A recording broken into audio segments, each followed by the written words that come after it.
I'm going to leave the row piece in here, but we also now want to add up all of our columns. So it's going to be the same approach here, except this time we have to switch something here. So I'm going to still do it in the same button here. And the one thing I'm going to add that I didn't add last time, I'm going to clear out label 5 and label 6 text. And of course now this isn't working. So now once in a while the new Visual Studio likes to be goofy. Boop-a-doop. Okay.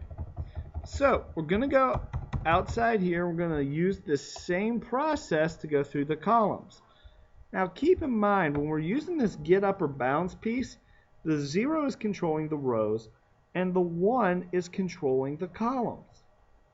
So because of how we, instead of wanting to add, if we're using our Excel example, across, we're wanting to add up and down, we can actually switch which row, or not which row, but which loop is on the outside of the array to help control this a little better. This looks like this. For C equals 0 to array123 dot get upper bound of 1 minus 1. That is now our outside loop to add up columns. Then we'll use the inside for r equals 0 to array123 dot get upper bound of 0 minus 1 as well. From here, business as usual. The row is still, or the R is still controlling the row position.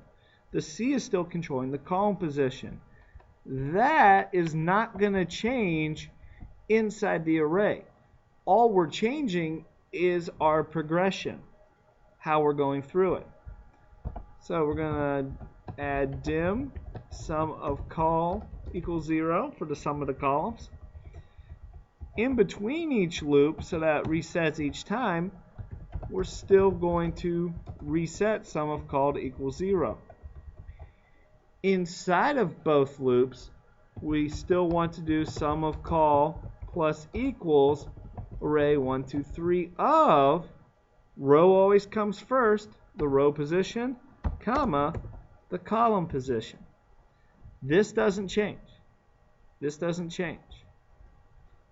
And then from here, we're going to go and do our printout. Label 6.text plus equals, and we'll treat it the same way we did up here. Column, ampersand, we'll do a C because we're controlling the column. Sum is, and then ampersand, sum of col, ampersand, control chars dot new line.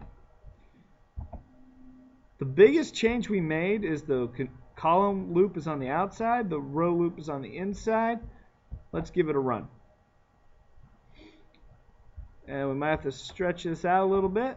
I'm going to hit the run here. Notice again, new numbers, different rows, or new numbers, new results, I should say. So we still have the 6 rows here from 0 to 5. We have the 8 columns, 0 through 7.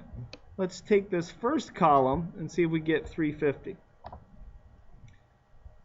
Clear my calculator. I'm going to go 4 plus, I'm going down this first column here, 29 plus 94 plus 68 plus 88 plus 67 equals the 350 we got there.